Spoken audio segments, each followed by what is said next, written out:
আবার আমাদের এলাকাতে আছে মসজিদের সেক্রেটারি মসজিদের টাকা দিয়ে লটারি কাটে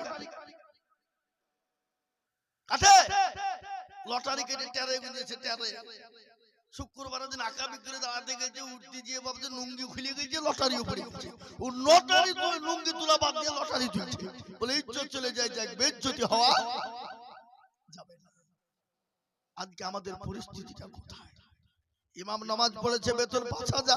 আলহামদুলিল্লাহ রাব্বিল আলামিন রহমানির রহিম। আল্লাহ মাস তো শেষ হয়ে গেল, আজ ২৯ দিন, একদিন বাকি। আল্লাহ ৫,০০০ টাকা নিয়ে কি করব?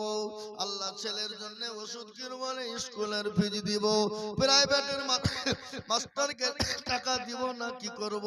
আল্লাহ বিবির ছায়া কিনবো না ব্লাউজ কিনবো, গায়রিল মাগদুবি আলাইহিম ওয়ালাদ-দাল্লিন। ফেরেশতা বলছে কি নামাজ রে? বলে একবার মরে দেখ, ইমামকে পাঠাবো, মুসল্লিকেও পিটবো। এ মুসলমান কাকে বলবেন? আজকে জাতির দুর্দিন কথা ছিল না, এ জাতি তো আজকে বিপদে পড়ার কথা ছিল না, এ জাতি তো আজকে লাঞ্ছিত অপমানিত হতো না, এ জাতি আজকে মার খেত না। এ জাতির কারণে তিনি মার খাই কেন? আল্লাহ কোরআনে পাকে বললেন, ওয়া মা খালাকাতুল জিন্না ওয়াল ইনসা ইল্লা লিয়াবুদুন। আল্লাহ বলে, বান্দারে আমি তোমাদেরকে বানাইলাম আমার ইবাদত, আমার বান্দাগি, আমার হুকুম, আমার নামাজ আদায় করবা। ও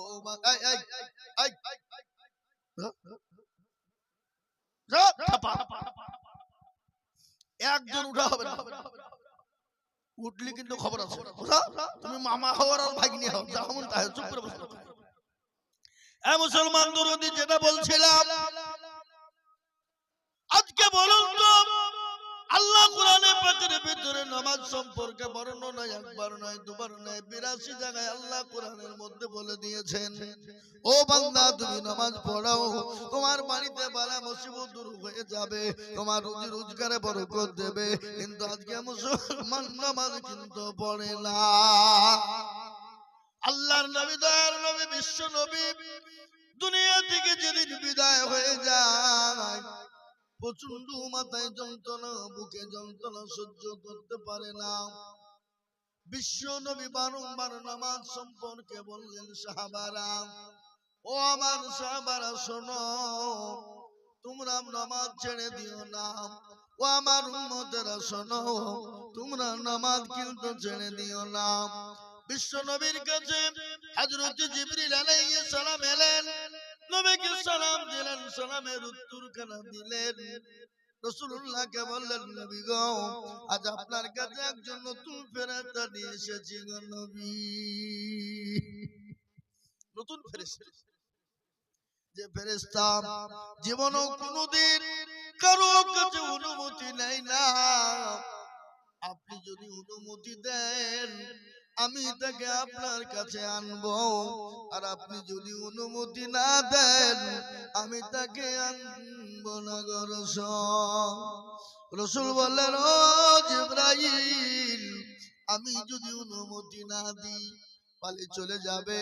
বলে না, তাকে তুমি আমার কাছে আসতে দাও। রাসূলুল্লাহর কাছে গেলেন, নবীকে আসসালামু আলাইকুম দিলেন।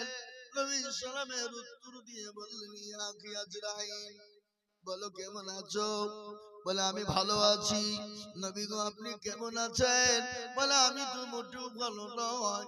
নবী বললেন, আজরাইল বলো কেন এসেছো? বলে, ইয়া রাসূলুল্লাহ, আল্লাহ আপনার কাছে আমাকে পাঠিয়েছেন, আপনার যতদিন মন চাইবে দুনিয়া জমিনে আপনি থাকবেন গো রাসূলুল্লাহ। কিন্তু নবী গো,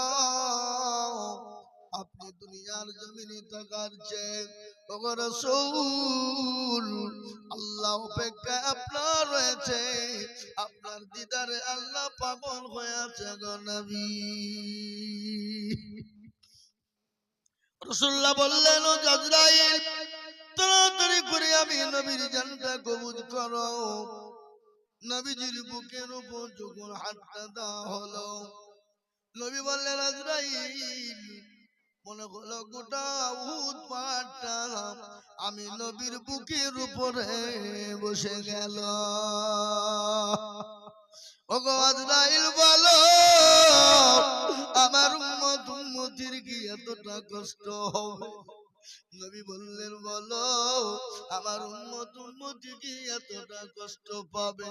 আজরাইল বলে নবী গো দেখবেন ছোট বাচ্চা যারা মায়ের কোলে স্তনে দুধ পান করে, দুধ পান করতে করতে যারা ঘুমিয়ে যায়, কোন রকম যারা টের পায় না, ওগো নবী যারা নবী নামাজি হবে, মুমিন পরহেজগার বান্দা হবে, ঈমানদার হবে, নামাজি দিনদার হবে, তাদের জানটা যখন কবুল করা হবে, ওগো নবী তাদের জানটা কবুল করার সময় কোনো কষ্ট হবে না, কোনো কষ্ট হবে না। কিন্তু যারা দেখবেন বেঈমান, বেঈমানদার, নামাজ পড়ে না, আল্লাহ চিনে না, রাসূল চিনে না, তারা মৃত্যুর সময় চিল্লায়, চোখগুলা দাঁড়িয়ে যায়, হাত পা গলা কুকড়া হয়ে যায়, চোখ গলা দাঁড়িয়ে যায়, মুখটা হা হয়ে যায়, অতি কষ্ট পায়, বিছানায় পায়খানা করে দেয়, কাপড়ে পায়খানা পেশাব করে ফেলে। কিন্তু যারা দেখবেন মুমিন হয়ে যায়, আল্লাহ ওয়ালা দিন ওয়ালা নামাজি হয়, তারা যখন মৃত্যু বরণ করে আল্লাহ তাদের ছোট্ট বাচ্চাদের মতন ঘুমিয়ে দেয়। কিন্তু আজকে মুসলমান নামাজ পড়ে না। আমাদের সমাজে রাত্রি 12টা 1টা 2টো 3টে পর্যন্ত প্রতিদিন আমরা জাগি, ফজরের আজান দিয়ে মুয়াজ্জিন বলে আসসালাতু খায়রুম মিনান নাওম, জঙ্গলের পশু পাখি গরু ছাগল মুরগি ভেড়া উট দুম্বা সবাই বলে আর ঘুমাবো না, মুরগি বলে আমি আর খুলনাতে ঘুমাবো না, উট বলে আমি আর ঘুমাবো না, গরু বলে ঘুমাবো না, পুকুরের মাছ বলে ঘুমাবো না, জঙ্গলের পশু পাখি বলে আমি আর ঘুমাবো না। আল্লাহর ডাক পড়ে গেছে, আর পৃথিবীর সর্বশ্রেষ্ঠ ব্যক্তি মানুষ কিন্তু বেলা 8টা 9টা না এলে বিছান ছাড়ে না। বাউলা বোনাই নাই নাকি? কেমন করে ঘুমাও তুমি ফজর করে কাজা, এমন তো হতে পারে জোহরে জানাজা মানুষ, এমন তো হতে পারে জোহরে জানাজা, হতে পারে না? জোরে বলুন, পারে না? পারে না? কেমন করে ঘুমাও তুমি ফজর করে কাজা, এমন তো হতে পারে জোহরে জানাজা মানুষ, এমন তো হতে পারে জোহরে জানাজা। মুসলিম বাইনা জন্ম নিলে মুসলমানের ঘরে, কাফের মুমিন পার্থক্য নামাজের হালতে মানুষ, কাফের মুমিন পার্থক্য সালাতের পরে। এই জীবনে নামাজ কবু, এই জীবনে নামাজ কবু করিল না কাজা, এমন তো হতে পারে জোহরে জানাজা মানুষ, এমন তো হতে পারে জোহরে জানাজা। আমি আপনাদেরকে 3টে কথা বলে যাই। রাসূলুল্লাহ বলে গেলেন মানুষ যদি 3টে কাজ দুনিয়া জমিনে করে, 3টের মধ্যে 2টো করবে, 1টা করবে না, আল্লাহ তার জন্য জান্নাতের 8টা দরজা খুলে দেবে, পৃথিবীর কেউ তার জান্নাত আটকাতে পারবে না। 3টে, তার মধ্যে 2টো করবে, 1টা করবে। নবীজি বললেন ওই দুইটা কাজ কি?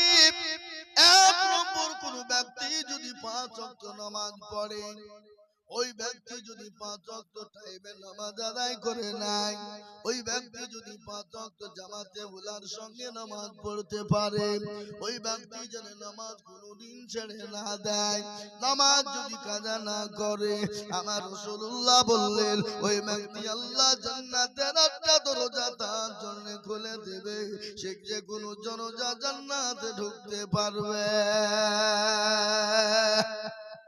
এক নম্বর। আর নামাজের ভিতরে সব ভরা আছে, আছে না নাই? জরুর নাই?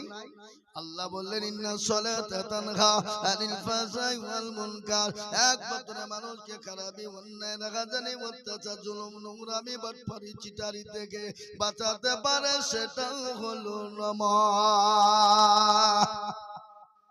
রাসূলুল্লাহ বলেন কেউ যদি 5 ওয়াক্ত নামাজ পড়ে, সে কোনোদিন অন্যায় করবে না, চুরি করবে না, চিন্তাই করবে না, কোনোদিন সে কোনো রকম খারাপি করবে না, নোংরামি করবে না, জেনা ব্যভিচার করবে না, সে কোনোদিন মানুষকে ঠকাবে না, কোনোদিন মানুষের আপনার আত্মসাৎ করে নেবে না, সে কোনোদিন হুকুকুল্লাহ হুকুকুল ইবাদ, বান্দার হককে কোনোদিন নষ্ট করবে না, সে যদি নামাজি নামাজের মতো হয়ে যায়।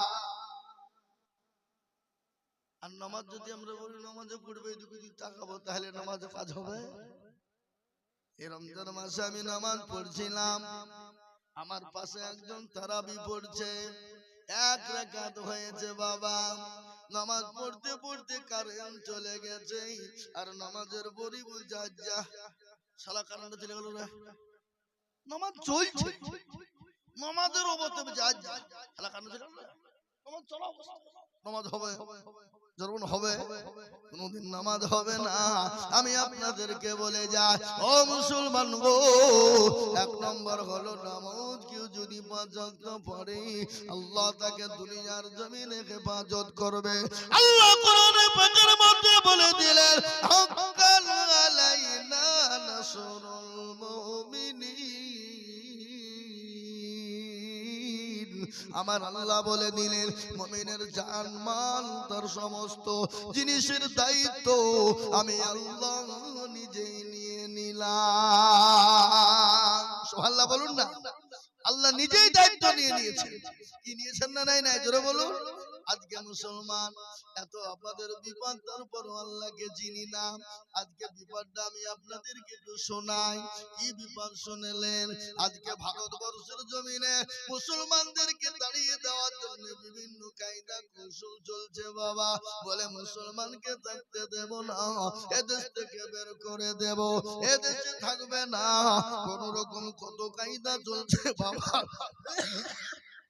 কখনো কখনো কখনো এমপিআর, কখনো মুসলমানদের রকম সম্পত্তি কেড়ে নিতে চায়, কখনো মাদ্রাসা কেড়ে নিতে চায়, কখনো মসজিদ কেড়ে নিতে চায়, কখনো মার্কাত কেড়ে নিতে চায়, কখনো খানকা কেড়ে নিতে চায়, কখনো জমি কেড়ে নিতে চায়, কখনো ওয়াকফ সম্পত্তি কেড়ে নিয়ে মুসলমানদের কলিজায় আঘাত এনে দিতে চায়।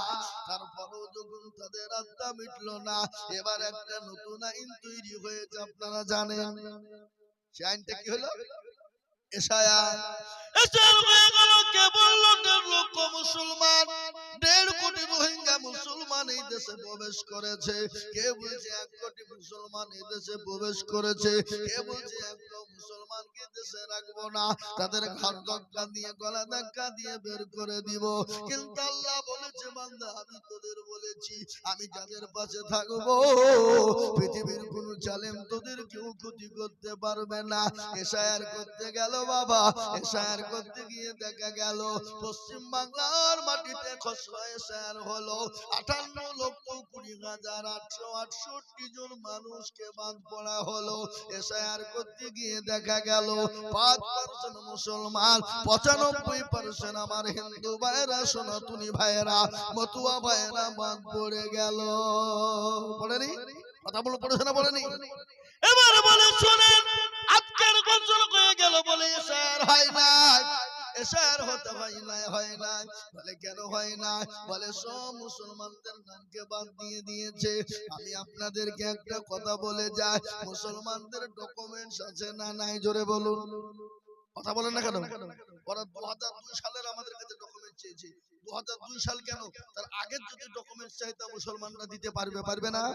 জোরে বলুন, পারবে না? 1971 ঝামেলা হয়েছিল বাংলাদেশে। এ দেশ থেকে ওই দেশ থেকে মুসলমান এ দেশে আসে না, এদেশ থেকে মুসলমান অনেক চলে গেছে। কিন্তু ভাইরা অনেক আপনার কি বলে মতুয়া ভাইরা এসেছে, আজকে শায়ের করতে গিয়ে তারাই ধরা পড়েছে। পার্শ্ববর্তী রাজ্য বিহার 40 লক্ষ মানুষের শায়ের হলো। কত জোরে বলুন, কত? 40 লক্ষ। তার মধ্যে 54 লক্ষ হলো হিন্দু ভাইরা, আর 10 লক্ষ কারা? না, মুসলমানেরা লয়। এখানে আপনার ডোম মুচি ডকল মুচি, কে বলে ডোম ডকল মুচি মেতর কোল ভিল মুচি মুন্ডা ইত্যাদি দেশি উদেশি বিদেশি সেদাসি মুসলমান বলে 10 লক্ষ হয়েছে। এই যে আমাদের দেশে 5 লক্ষ যেগুলো বাদ গেছে 5%, এগুলোও বাদ যাবে না। কারা কেরালা বোম্বে দিল্লি গুজরাট এখানে সেখানে আছে, তারা আসেনি দেয়নি, কিন্তু এগুলা দিল তারা হয়ে যেত। বুঝতে পারেন না, পারলেন না? আজকে কাকে ঠকাবে? কেন? আজকে তারা যেরকম প্রকারে শায়ের করে মুসলমানদেরকে বাদ দিতে চেয়েছিল,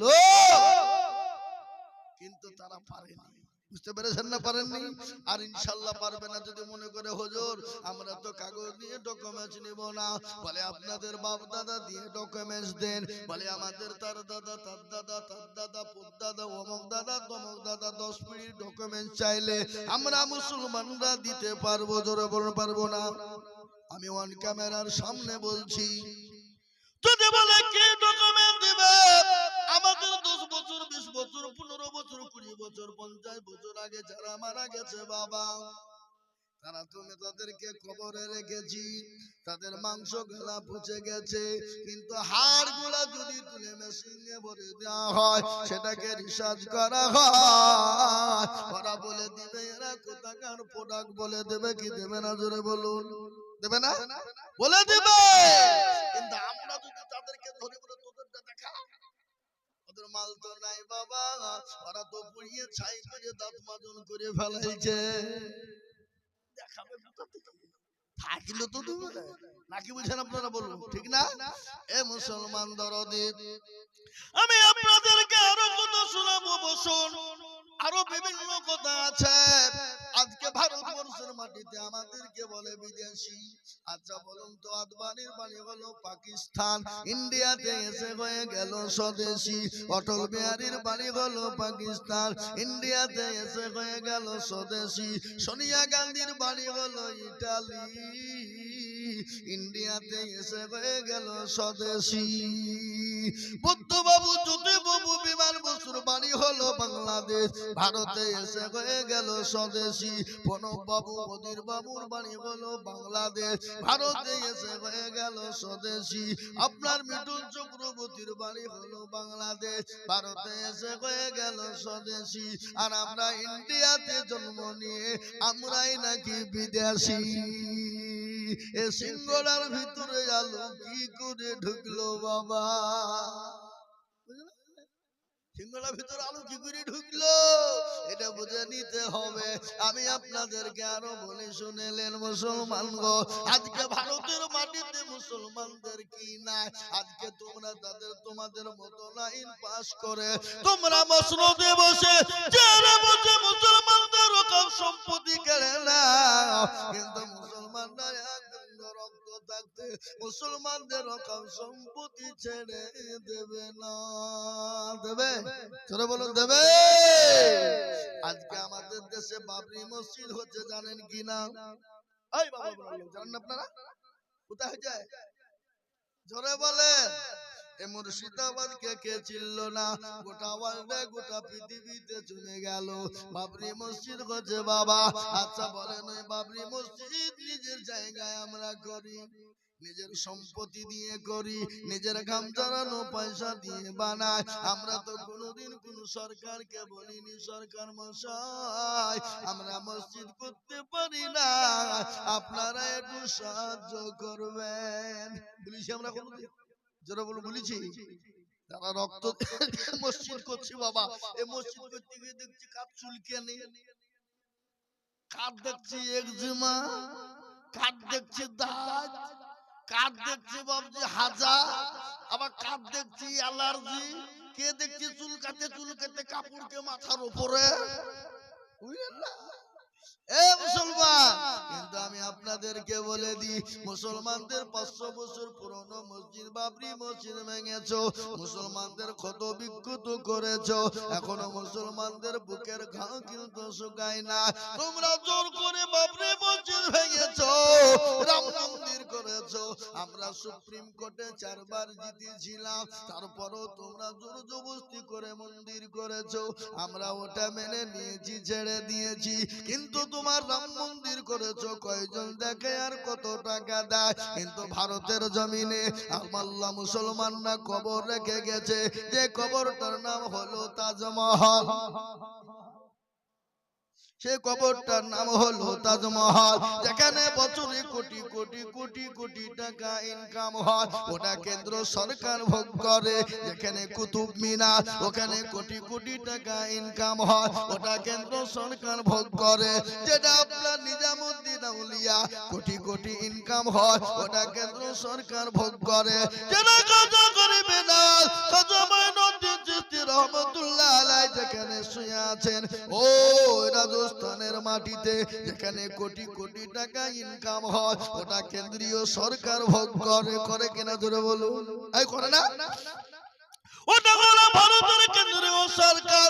পশ্চিম বাংলার মাটিতে শুনলেন, যেটা মুর্শিদাবাদের মাটিতে নবাব সিরাজউদ্দৌলা একটা কবর রেখে গেল, যে কবরটার নাম হলো হাজার দুয়ারি। কি দুয়ারি? হাজার দুয়ারি, যেখানে হাজার হাজার কোটি টাকা ইনকাম হয়, ওটা রাজ্য সরকার ভোগ করে। কলকাতা ইডেন গার্ডের ময়দানে হাজার হাজার টাকা ইনকাম হয়, ওটা রাজ্য সরকার ভোগ করে। এই ভিক্টোরিয়া, ওই জাদুঘর এখানে রয়েছে ভিক্টোরিয়া, আপনার কি বলে সায়েন্স সিটি, ওটা যার ইনকাম হয় কি রাজ্য সরকার ভোগ করে। ওই আপনার কি বলে নেতাজি, ওই যে বাবা বিমানবন্দর, ওখানে কোটি কোটি টাকা ইনকাম, ওটা রাজ্য সরকার ভোগ করে। আর মুসলমানরা মসজিদ নিজের টাকাতে রক্ত দিয়ে করবে। কে বলছে থুবো না, কে বলছে ভেঙে দিব? আচ্ছা বলো তো, তোমরা জগন্নাথ মন্দির করেছো, কোনোদিন কোন মুসলমান কিছু বলেনি?